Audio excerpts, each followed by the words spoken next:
The truth about ancient aliens, extraterrestrials, and their flights to and from Earth could be lost in the library of Alexandria of ancient Egypt. We know Alexandria was established from the time of Alexander the Great, about 330 BC. When Alexander the Great set about conquering the known world, he created cities in the wakes of his conquests. The most well known, as we know, is in Egypt, Alexandria. Although he did find something around 17 different cities bearing his name, there's one specific Alexandria that stood out among its peers. It's located in Egypt, just north of Cairo. This Alexandria was host to the Library of Alexandria, which was a veritable encyclopedia of the entirety of the world's knowledge up to that time. But then it was burnt down. While the Library of Alexandria survived several destruction forces throughout its existence, the most destructive was due to Julius Caesar. As an accidental casualty of war, the library suffered extensive damage during the Ptolemaic siege 48 BC. The library continued to operate after that, but while the extent to which it was destroyed is uncertain, there were undoubtedly countless irreplaceable texts that went lost. Kindly support my Patreon account since YouTube has again demonetized my YouTube channel. The daily posts are 5 videos daily, and they are totally different from what I have on my YouTube channel. Thank you so much for your support and that you find all my content so interesting. You'll find the Patreon account details in the description box below. The nature of the Library of Alexandria was meant to compile all of the world's knowledge. With every new ship that came into this port, their books on board were confiscated, copied, and then the copies returned to the original owners. So doing so created the world's greatest source of knowledge and learning. This may have included knowledge about visitors from outer space. We know that many ancient texts from the Greeks, ancient Greeks and ancient Egyptians, also ancient Chinese and ancient Hindus talked about visiting aliens, extraterrestrials, and their spaceship. The Vimana of the ancient Indian texts, of course, has to do about ancient aliens and their spaceships. So we've been established historically, documents for decades, flying saucers in the sky, blinking lights, other strange phenomena have been well documented for centuries. If we've been experiencing inexplicable phenomena in our modern day and age, then there's a chance that the Library of Alexandria contained the truths about these visiting extraterrestrial aliens. This truth, of course, can come in a variety of forms. There's a long-standing belief that the ancient Egyptians received otherworldly guidance when establishing their civilization. Let's remember the Abydos flying saucers and crafts that we had in the ancient temple of Seth in Abydos, Egypt.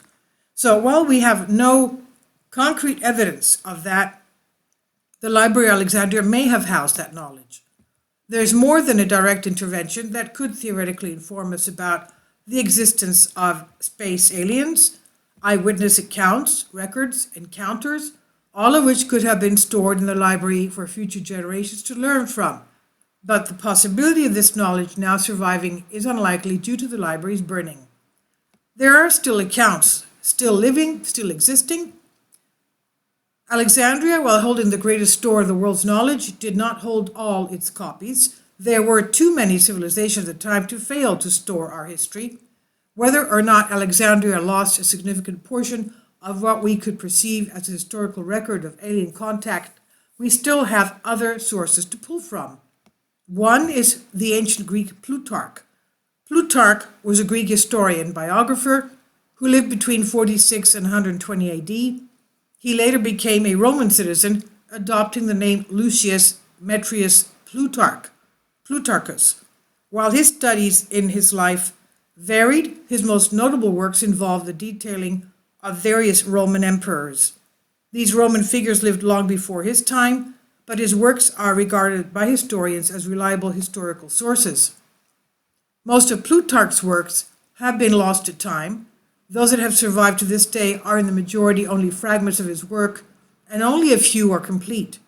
But there's important information to be derived from the work that we do still have from him. One of the biographies Plutarch worked on was centered around a man named Lucullus. He was a politician who served both in the government and in the military. What's important here is not the man himself, but rather an event that occurred that Plutarch recorded in the biography. The story goes that Lucullus was leading an army against Mithridates, yes, king of Pontus, and that's around the Black Sea, north of the Black Sea. This has been a long ongoing conflict between the Romans and the Mithridates, with Lucullus facing him in the Third Mithridatic War. The event in question took place before the battle with Mithridates, before the conflict began. The account of the extraterrestrial strikes many similar beat to modern recounts, and as Lucullus marched to battle, the sky evidently opened up to welcome the coming object. It was described as, quote, appearing a rapidly descending object resembling a flame, which appeared like a vase in shape and like a glowing annealed metal in color, end quote. This description is taken directly from Plutarch's biography of Lucullus.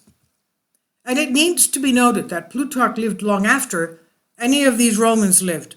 However, he also lived long after the initial burning of the Library of Alexandria. Plutarch was renowned for his research, including quotations and sources in each of the lives he wrote. Essentially, since he learned of this alien event that Lucullus experienced, it's probable that other documentations of similar events lived as well. Number 2, Alexander the Great of Greece. Okay, he was the one that conquered all of the Persian Empire. So he lived around 330 BC. There's no better source than the man who founded Alexandria himself. Alexander the Great is regarded as one of humanity's greatest military leaders. According to historical records, Alexander was recorded to have experienced similar phenomena that could easily be described as extraterrestrial. The modern take on the tale has been established by Frank Edwards, written in 1959, and that has to do with the Persians that had the island of Tyre of Lebanon, and how the UFOs and extraterrestrials helped Alexander win that victory. So according to the story, while Alexander the Great was leading a siege on Tyre, he received assistance by great silver shields in the sky. The extent of the UFO's description ends there, beyond there being 3 of them flying in a triangular formation. And from one of the previous videos we did about last week about this, or 10 days ago, it was a mothership out of which the smaller ones came out. Anyway, to help Alexander the Great. Anyway, the UFOs then allegedly fired a beam into Tyre's walls, destroying them, and then thus allowing Alexander's army entrance into the city, and they conquered it. These shields have reappeared in other campaigns that Alexander led as well. While in combat against the Indian army, these same shields were reported to have appeared above the river they were fighting over. Their swooping down startled the steeds of both armies, the steeds, that is, the horses of both armies, and after Alexander the Great won the battle, he decided against pressing on into Indian territory. However, there are issues to be taken into account with this account of an extraterrestrial presence. While the myth of aliens assisting Alexander in his conquest has gained popularity, the extent of its validity goes no further than Edwards. He did not cite any sources when writing about the experience, and the histories chronicled Alexander's exploits have been lost. While there is a chance that there are histories detailing alien presence in Alexander the Great's campaigns, as of now there are no reputable sources to reliably agree on these events occurring. If Frank Edwards secretly had documents detailing those stories, they were never released. Whether or not the truth behind aliens aiding Alexander the Great would likely have been found in the Library of Alexandria.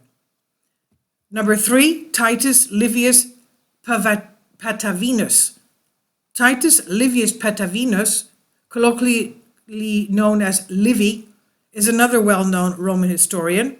While he also lived post-Alexandria burning, any Roman documents are regarded as historically significant due to their extensive practices for reliable documentation. Livy himself is well regarded, earning him more than a grain of salt when it comes to his historical recounting. Livy's books of history, of which he wrote many, accounted for much of the established Roman history recorded. However, the passage we're interested in regards an account of quote-unquote phantom ships in the sky.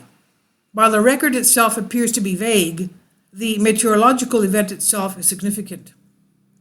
Could this have been an accounting of visiting extraterrestrials? There's no certainty, and experts in UFO research contemplate that this experience was more figurative than literal. Now, the description itself seems oddly geared towards a specific physical description, not unlike what we've heard in our modern day. It's even within the realms of similarity with Plutarch's own description. Regardless, the excerpt describes an event taking place 218 BC, well within the time frame of Alexandria's existence.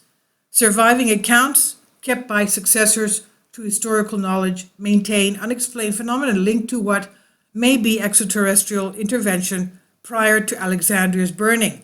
There's no telling what other bodies or work written with the same intent may have been lost in that fire. Please leave your comments, and thank you for your support.